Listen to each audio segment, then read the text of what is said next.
Thanks for your help.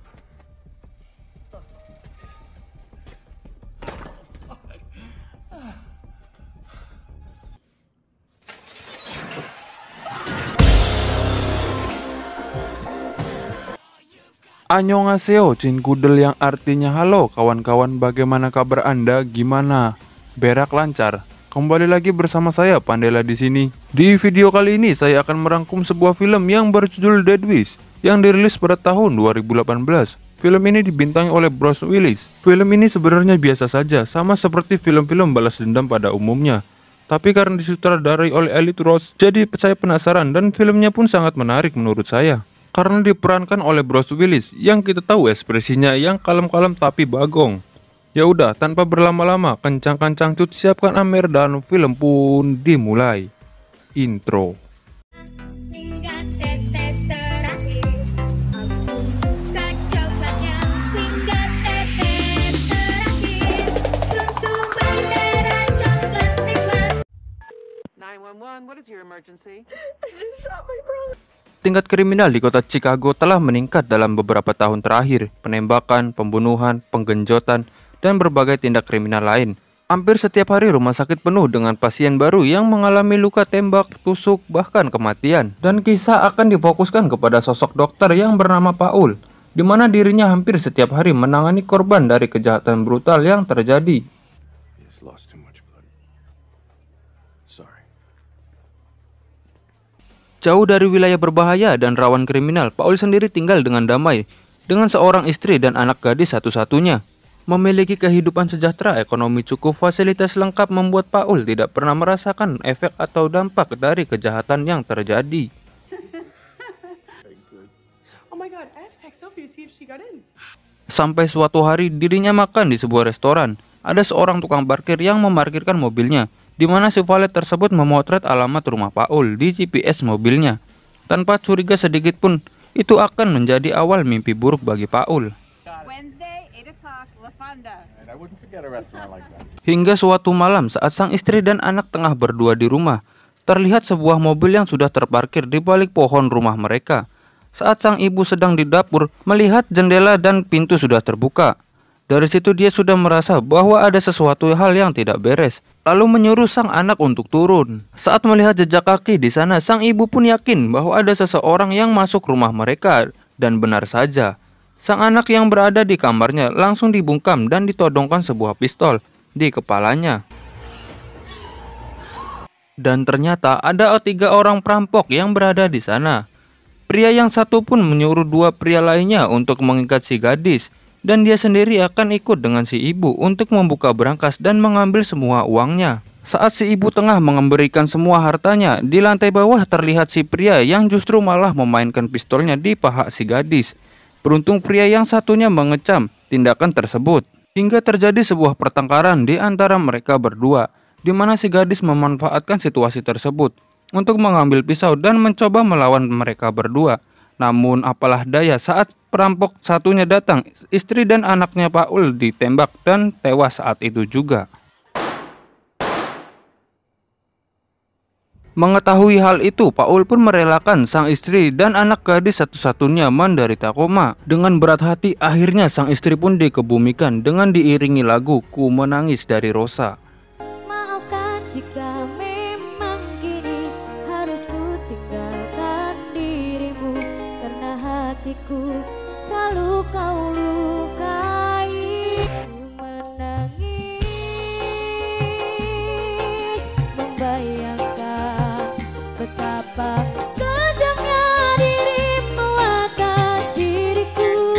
Kau duakan cinta ini, kau pergi. Hingga saat mengantarkan sang mertua pulang, dirinya melihat beberapa orang asing yang tengah masuk ke halaman rumahnya. Di situ sang mertua mengambil senapan dan menembak mereka untuk menakutinya. Sang mertua pun mengatakan untuk tidak bergantung kepada polisi, karena polisi datang ketika tindak kriminal sudah terjadi, dan ketika seorang pria ingin melindungi keluarganya, maka dia harus melakukannya sendiri.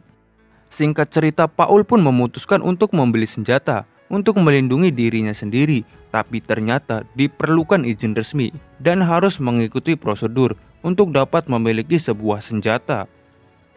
Pada suatu hari ketika dirinya sedang menangani pelaku kejahatan yang terluka, tak sengaja pistol yang berada di saku celana terjatuh. Paul pun diam-diam menyembunyikan pistol tersebut untuk dijadikan alat pelindungnya.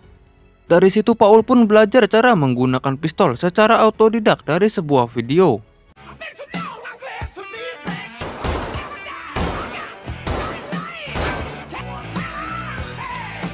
Saat melihat kondisi anak gadisnya yang menurun, Paul pun memutuskan untuk pergi keluar dan masuk ke wilayah yang rawan kejahatan. Hingga tiba di suatu jalan yang sepi, Paul melihat pasangan yang tengah dirampok. Sontak Paul pun meneriaki hingga dirinya mendapat perhatian dari penjahat tersebut. Saat mobil melaju ke arahnya, Paul pun menembak mereka berkali-kali hingga mobilnya menabrak. Paul pun sempat terluka karena itu adalah pertama kali dia menggunakan senjata. Di sisi lain kita diperlihatkan seorang wanita yang sedang merekam aksi Paul. Tak lama salah seorang penjahat pun keluar dan akan menghampiri Paul. Namun dengan tangan kiri, Paul pun menembakinya hingga tewas.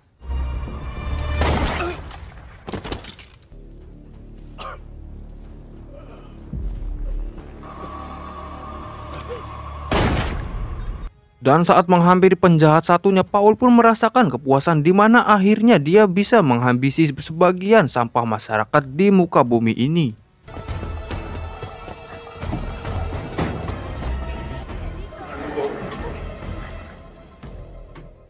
Setelah kejadian tersebut, sang korban pun bersaksi bahwa orang tersebut tiba-tiba muncul dan hilang seperti Casper, di mana dia memakai hoodie dan membunuh orang jahat tersebut. I mean, did you see how we stood over that guy and shot him? Because he doesn't know how to hold a gun. Berita tersebut pun dengan cepat menjadi viral di media sosial. Suatu hari Paul menangani seorang pasien yang masih anak-anak.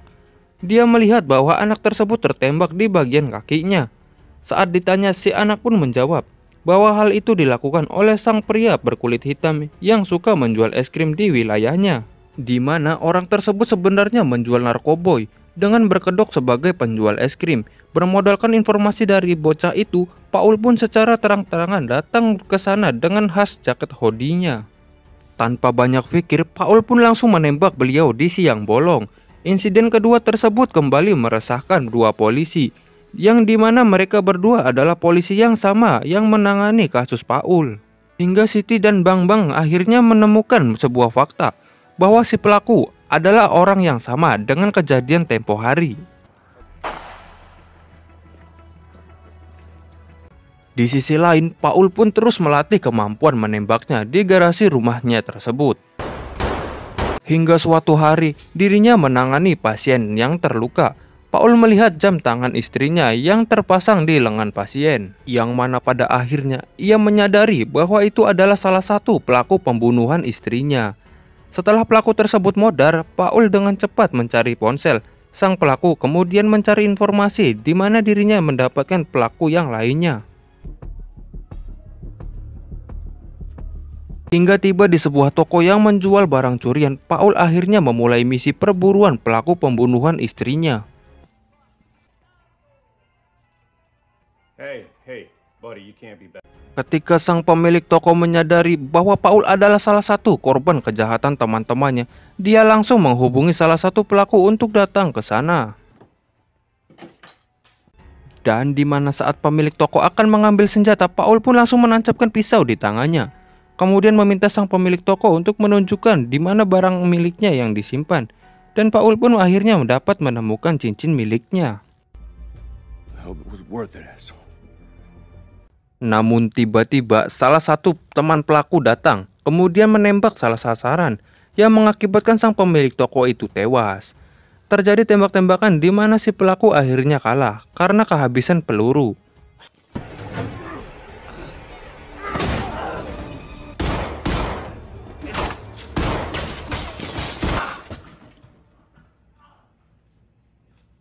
Dengan cepat Paul pun mengambil ponselnya untuk mendapatkan pelaku yang lainnya. Saat Paul lengah, pelaku pun berhasil menendang Paul hingga tersungkur ke sudut ruangan yang membuat bola bowling di atas rak menggelinding.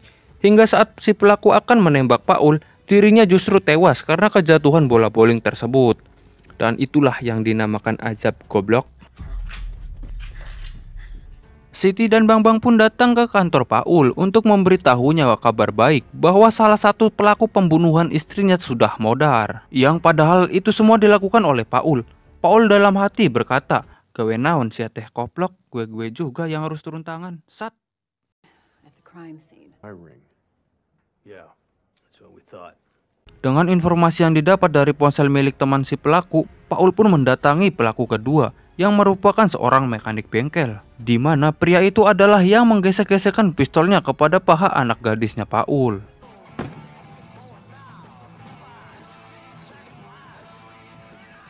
Tak perlu bacot ria, Paul langsung mengambil kunci Inggris lalu dengan serkebak memukul kantong menyan si pelaku hingga pingsan. Saat sadar, si pelaku sudah terikat dengan posisi terbaring. Paul pun menyuntikkan pembaal kepada pelaku untuk selanjutnya dia akan menyayat kulit pahanya. Anjing ngilu pisan ini mah, goblok. Oke, lanjut. Karena Paul seorang dokter, dia pun mengetahui titik saraf mana agar si pelaku merasakan kesakitan. Dan itu dia lakukan untuk memaksa si pelaku buka suara mengenai pelaku ketiga yang ikut dalam kejadian tersebut. Setelah selesai, Paul pun meninggalkannya dan si pelaku pun modar. You're not gonna kill me. Saat Paul menemani anaknya yang sudah mulai kembali pulih, tiba-tiba dia mendapat telepon dari si pelaku ketiga, di mana dia mengancam akan datang langsung kepada Paul. Hingga saat sang anak sadar dan sudah dibolehkan pulang, disitulah Paul mulai menyusun rencana peperangan. Di mana Paul datang kembali ke toko senjata dengan membeli senjata berkaliber besar. Dan saatnya tiba, Paul menyuruh anaknya untuk bersembunyi. Paul pun mengelabui pelaku dengan menempatkan sebuah guling di tempat tidurnya. Dengan strategi ala John Wick, pasukan tersebut bisa dengan mudah dia bantai.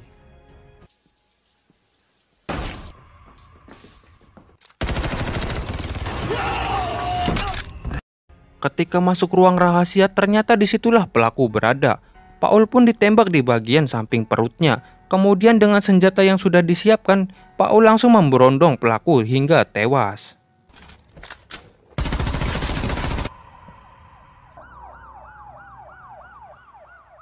Sementara itu Siti dan Bambang tidak bisa menemukan bukti atas pembunuhan yang telah dilakukan oleh Paul dan menganggap kejadian tersebut adalah sebagian bentuk pembelaan diri. Pada akhirnya Bruce Willis selalu menang dan memang selalu one heart tiap filmnya. Dan inilah Death Wish. Tamat ending yang membuat saya capek. Pesan yang bisa kita ambil dari film ini adalah sebagai seorang pria sejati, lindungilah keluargamu dengan tanganmu sendiri dan hiduplah seperti kambing. Saya Pandela, sampai jumpa.